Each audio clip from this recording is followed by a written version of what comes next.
Hello and welcome to another tutorial from Soapwoman. I am starting all over again. I was just showing you how to do a recipe for lemongrass neem oil soap and my camera went dead, so I apologize for the disruption. But luckily I had just started mixing my lye, so we're not too far away from where I need to be. Just putting my gloves back on. Sorry about that. Okay, so I have measured out all my ingredients. I do a room temperature method, so I don't use temperatures. What I do is I mix my lye, which I have done right here, or am in the middle of doing. And I mix it till I can see the spoon in it. I also have a little portable fan that I use. My new soaping room doesn't have a vent or a fan, so I just use a little portable one to keep the fumes away. I want it clear enough, but it doesn't have to be perfectly clear because I'm going to be using it to melt my hard oils, which are right here.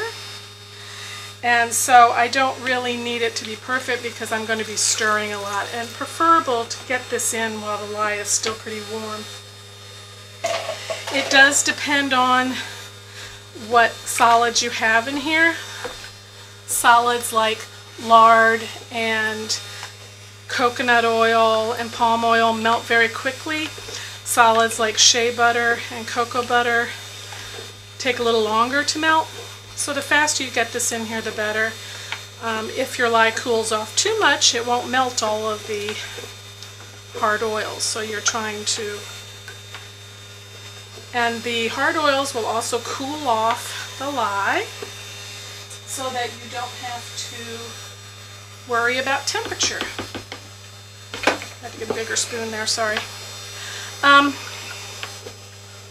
This recipe has, as far as the hard oils goes, it has cocoa butter, palm oil, and I think that's the only, and coconut oil in it. So pretty standard recipe. Now that's all melted now. I can put in my liquid oils. Quite a bit more liquid oils in this recipe.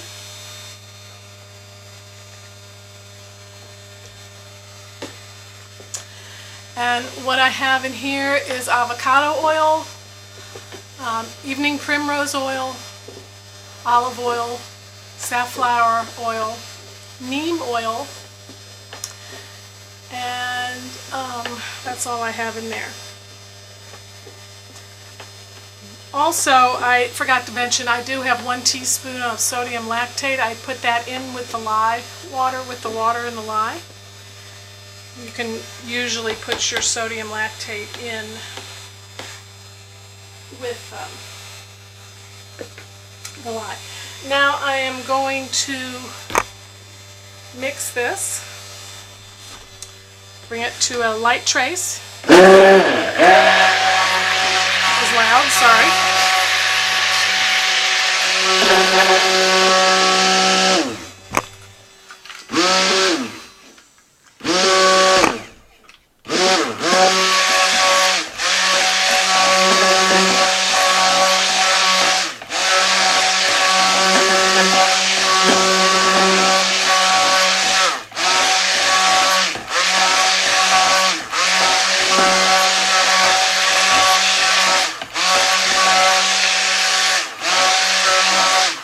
I gotta tell you, I've never made neem soap before, and this stuff kind of smells.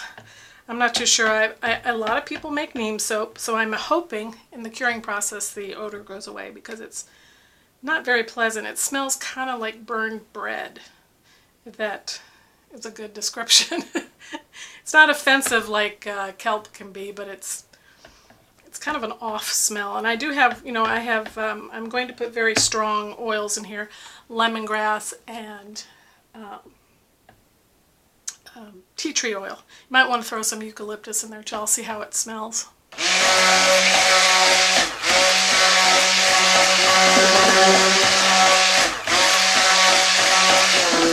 It seems to have a very slow trace. So it might be good for, oh, and I'm also putting kaolin clay in this, which will make it thicken up, I would think, quite rapidly after I put this in. Between the citrus of the lemon and the kaolin clay, this should thicken up considerably.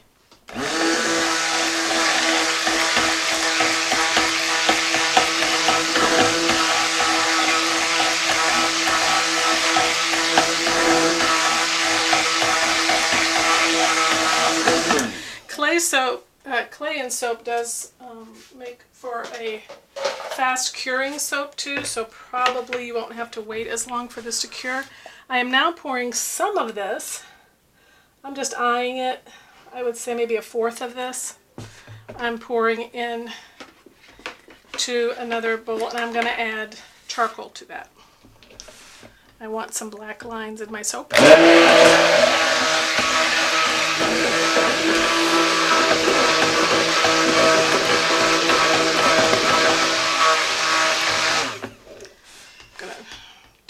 Now, I don't want this to fall. Okay. I'm going to put some. Am I in the frame? No, now I am. Okay. I'm going to put some of the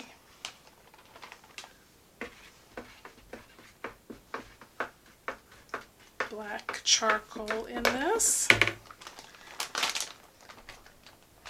You'll see in a minute I have kind of a surprise. So I need a little black. I'm just going to hand stir this in. I'll blend it again when I'm ready to pour. I don't want it to get too thick too fast. Okay. Now I'll go back to this. Oh, it's getting nice and thick now. So I don't think I need to do any more to that.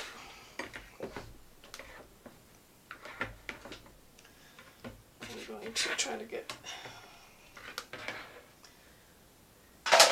kind of need an extra hand when you do these videos. Okay, now I'm going to do a black thick.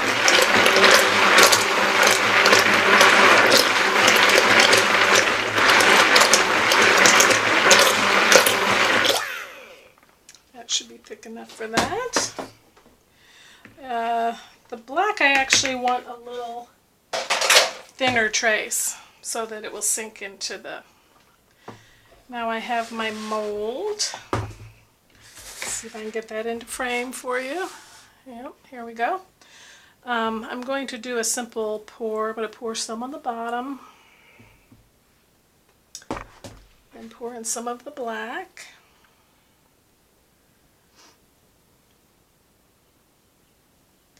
Kind of pour it back and forth. Whoop. Didn't mean to get it on the sides, but that's okay. And pour some more batter in.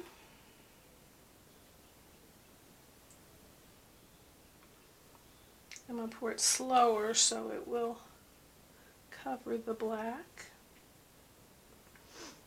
The closer you pour the soap, the less it will sink in and the more it will cover.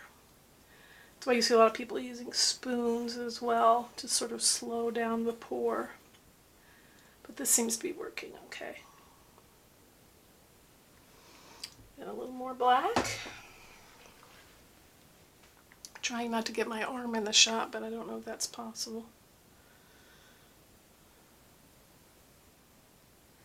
This is thickening up quite well, so I would call this a medium trace batter. You can, I tend to be a little heavy with my tracing, so you can use the mixer a little less and it'll be better.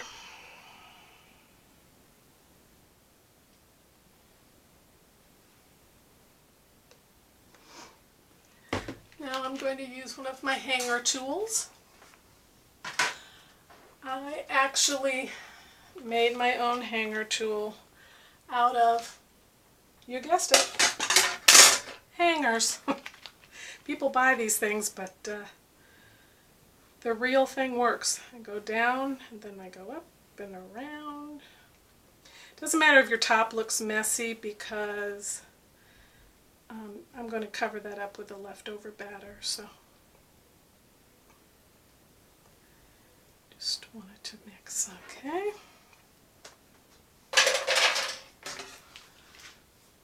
And so yeah, you don't have to buy all this expensive stuff. You can just use a real hanger. Okay, now I'm going to take the thickened batter and I'm just going to sort of plop it on top. I don't have to do anything fancy because I'm going to put some embeds on this soap. And you'll see in a minute, they're really cool. Really cool embeds. I thought an oriental theme would be really good with a neem soap. So I have some special embeds that I've made that are sort of an oriental theme, and they're super cute. You'll see here in just a second. Then I'll put some of the black on. Basically building it up as much as I can.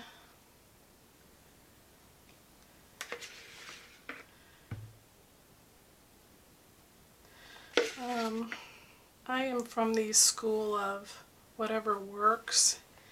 In soaping, I know some people are very analytical and they do like amazing things. I'm more like a seat of your pants kind of soaper, which seems to work okay, I think. But I'm really being a little too obsessive here because you're not even going to see most of this top. Okay, here come my embeds. They are just too cute. I don't know if you can see these, but they're little Buddhas. Aren't they adorable? Yep, I made them with melt and pour. They are just going to fit in here, so I don't have to do anything super fancy to the top. Because they're not, my stuff isn't exactly as dry as I would like it, so it's sinking a little bit, but I think it'll be okay.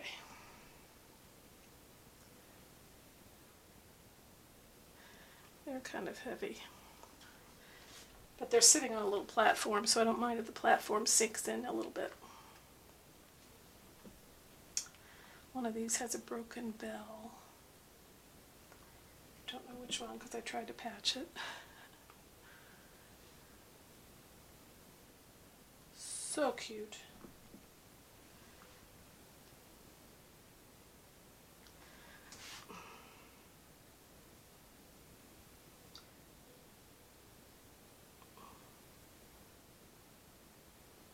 When I said they just fit, I meant they all just fit.